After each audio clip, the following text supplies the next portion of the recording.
Yes, kwa majina naitwa Isaac Mungai, aka kijana msafi, na mimi ndio chairman wa New Gema Young Leaders Movement.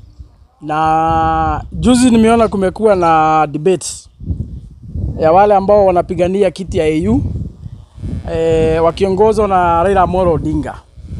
Na nimesikia watu wanaongea mingi, watu wako na hisia mingi, watu wameongea sana.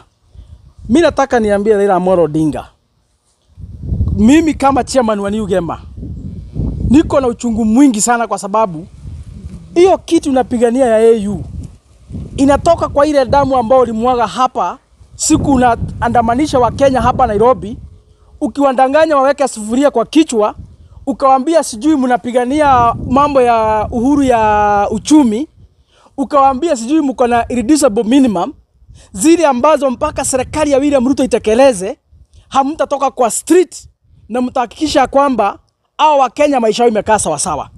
Na kwa sababu ya hiyo ulidanganya wa Kenya, vijana wengi sana wetu hapa nchini wakajitokeza, wakajitolea, wakaandamana, wakakonywa tear gas, wengine wakapigwa marisasi wakauliwa, na mali mingi sana ikaharibiwa. Ile siku William Ruto amekuita Raila Amolo Odinga hapa Mombasa, ulikimbia peke yako usiku. Wale wa Kenya walikuwa na kusaidia kuandamana, uliwaacha kwa mataa. Wale wa Kenya ambao walikufia kwa maandamano, uliacha familia zao kwa mataa. Wale ambao walikuwa na kuunga mkono kina Martha Karua, kina Kalonzo Musyoka, uliwaacha msituni, ulikimbia peke yako. Na kwa sababu ya hiyo damu ambayo ulimwaga hapa Kenya, ndio upate hiyo nafasi ya kwenda kupigania kiti ya AU. We are not wishing you well. Actually tunaomba uanguke hiyo kiti. Tunaomba usichaguliwe, na tunaambia ma-president wa Afrika, huyo jamaa msijaribu kumpatia kura zenu. Hatutaki apate kiti ya AU. Wacha arudi hapa Kenya, wacha kuja ruke hapa, wacha kuja shikana project yake William Ruto, wacha wakuja wafanya mambo yao, ndio 2027 tusafirisha yeye na William Ruto wote nyumbani wakatafutania huko. Kwa sababu hatuwezi kubalisha mtu atumie damu ya Wakenya kujinufainisha wewe mwenyewe. Hatuwezi kubalisha mtu anabemba mtu anatumia Wakenya ujinga, anawadanganya ati anawatetea kwa barabara, wengi wanapigwa marisasi huko, wale wengine wakaumia, wengine wamepoteza mali yao, ati anawadanganya ndio anatetea. Ile siku ameitwa na William Ruto anaenda usiku amekimbia peke yake. Kwa hivyo Raila Amolo Odinga, you are a political conman, na umetumia Wakenya vibaya kwa muda mrefu sana. Ile damu umemwaga kwa maandamano ni mingi sana, ukitafutia hiyo tumbo yako na familia yako. Kwa hivyo mimi kama chairman wa Gema, mimi naambia marais wa Afrika mzima, huyo jamaa msijaribu kumpatia kura zenu. Wacha rudi hapa nchini.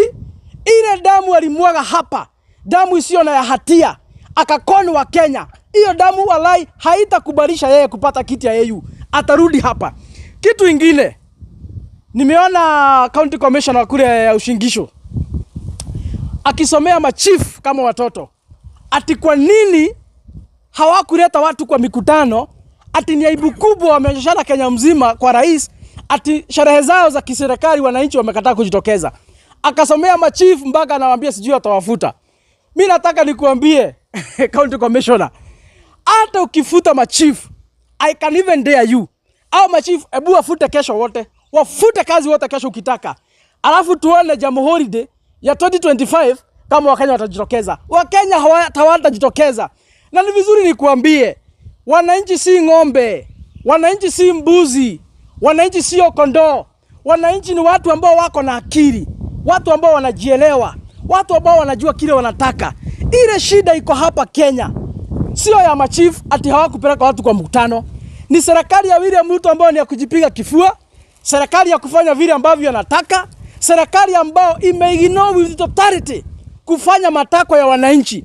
Kwa hivyo serikali kama hiyo, wananchi hawana sababu, Wakenya hawana sababu yoyote kuacha kazi zao waende wakao kwa mikutano ambao wanadanganywa hapo kama watoto. Wakenya wamechoka na hii uongo bana.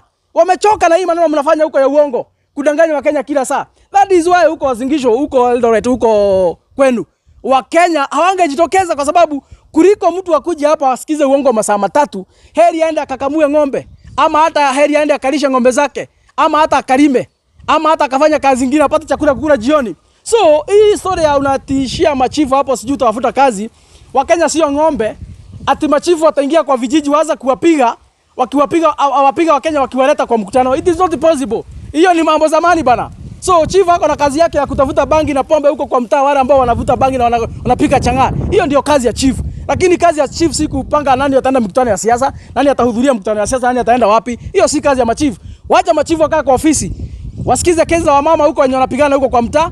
Wakishatoka hapo waingie kwa vichochoro na vijiji, watafute bangi na pombe. Hiyo ndio ile kazi ya machifu wamepatiwa. Hii story ya kupanga siasa nani atakuja kwa mkutano, hiyo si kazi ya machifu. Na hata ukiwafuta kwa sababu hawakuleta watu 2027, 2026, 2025 Wakenya pia hizo sherehe hawatajitokeza for as long as serikali ya William Ruto imekataa kutekeleza matokeo ya wananchi, imekataa kusikiza kilio cha wananchi, imekataa kutengeneza zile mambo ambazo ndizo zinatatiza wananchi. For as long as hii serikali ya William Ruto na wabunge wake wamekataa kusikiza wananchi, hakuna siku utaona wananchi wanajitokeza kwa kupenda, kwa kujitakia ati wanakuja hizo mkutano. It will not work.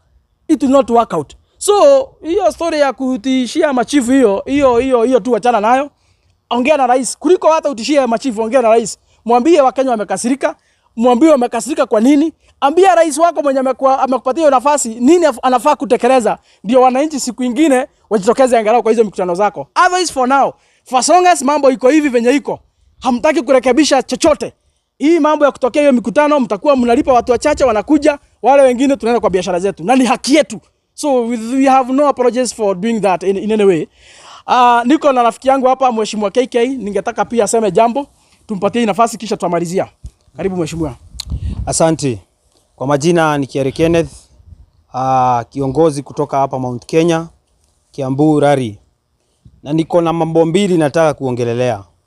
Ya kwanza, mimi nataka kusema serikali tuko nayo kwa sahihi ya William Ruto ilitumia viongozi wetu, ikawatumia kama tungunia, ikaenda ikawapatia pesa wapitishe policies za kufinyiria wa Kenya. Walianza na hapa Mount Kenya. Sijui kama ni vile watu wa hapa Mount Kenya kwetu tunapenda pesa kidogo.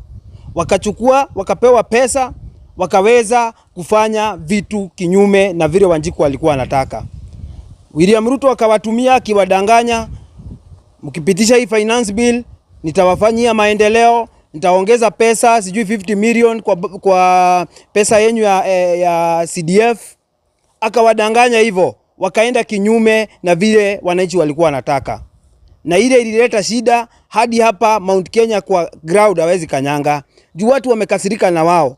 Wakaenda wakafanya vitu ambazo zinakasirisha watu. Ikafika hadi mahali wakatumiwa, wakalipwa pesa. Na ni wao wenyewe walitokea kusema walipewa pesa waweze kufukuza hadi Rigathi Gachagua. Kuna senators walikuwa wanasema walipewa 20 million ili waweze kupitisha hiyo motion ya kumpeleka nyumbani. Wakaendelea hivyo, kazi yao ilipoisha, Kangunia kazi yake ikiisha inawekwa kwa store ikigojea kazi nyingine itakuja. Wakati aliona hivyo akaanza kutumia watu wa kanisa. Vile aliwatumia akitafuta kiti, lakini watu wa kanisa wakakuwa ajanja. Wakaenda wakipewa pesa wanamrudishia. Wakakuja akawatusi akiwaambia wako na mapepo hadi wanakataa sadaka. Huyu mtu amekuwa anapoteza nchi yetu. Sasa imefika mahali sasa anatumia waibaji. Ameenda akaanza kudanganya influencers na wasanii kwanza wa hii eneo letu la Mount Kenya wakuja wamhubiri huku. Lakini watu wamekuwa wajanja. Hiyo mambo yako ya kupea watu pesa wanakuja kudanganya watu. Hatutasimama, tutaongea na tutaambia watu wetu msikubali kudanganywa. Na naambia watu wa Mount Kenya na Kenya yote mzima, huyu jamaa amekuwa mjanja sana. Na kwa sababu miaka kidogo tu imebaki aende pale Sugoi, hata hii IEBC kikuja, kuna vile tunaweza panga maneno huyu jamaa aende mapema. Kitu ya pili ambayo nataka kuguzia ni mambo hii ya AU seat ya mtu anaitwa Raila Odinga. Raila Odinga amekuwa mzigo mkubwa wa hapa nchi yetu ya Kenya.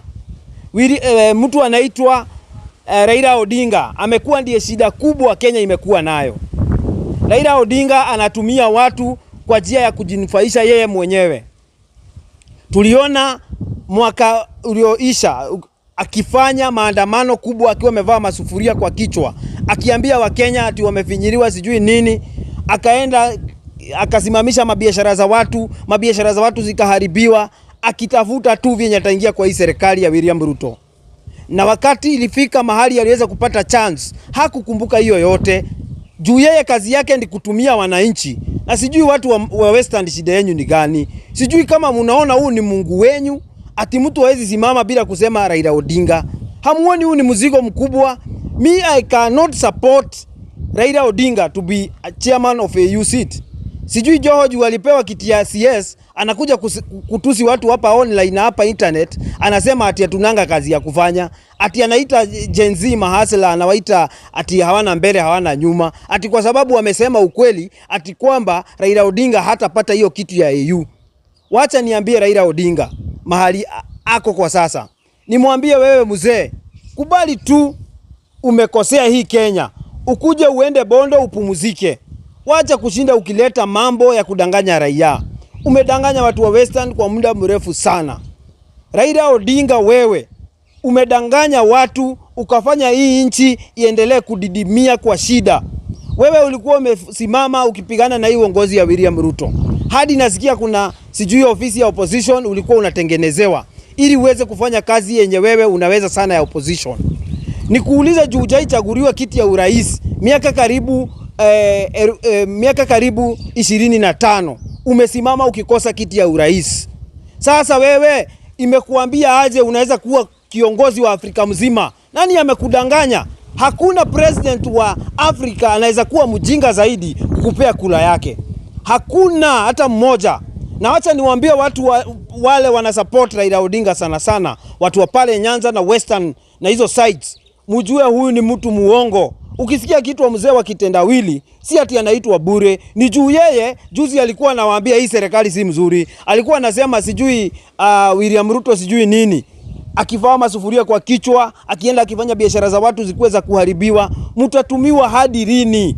Wewe unatolewa kwa kazi yako, uende ukaandamane kwa vitu za ujinga, za mtu kukuja aweze kupata kitu ya tumbo lake. Sasa juu ameshaingia kwa serikali, kuna mahali unasikia anakuambia William Ruto ni mbaya.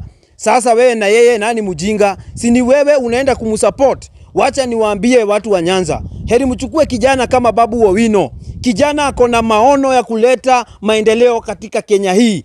Kijana ambaye anakaa amesoma na kichwa yake iko sawa sawa. Kijana ambaye anaelewa uongozi ni nini, anaelewa Wanjiku anataka nini. Kijana anajitolea kwa mambo ya kuleta maendeleo Kenya hii. Msikubali kwenda kufuatilia huyu mzee. Fuateni kijana kama Babu Owino. Msipoteze time yenu na kushinda mmefuata huyu mzee. Mnaona tu dakika kidogo ameitwa na akawekwa kwa serikali. Sasa amekuwa ni kama yeye kila time ni mzee wa handshake. Mtaishi lini na handshake? Hamtaipata kuendelea mkiendelea kufuata mtu kama huyo. Sina mengi ya kusema ila tu kuwatakia siku njema na muendelee kuweka hii ati 2027. Hii mzee anaitwa William Ruto pamoja na mzee anaitwa Raila Odinga waende express. Mmoja aende kule Sugoi, mwingine aende Bondo. Asante.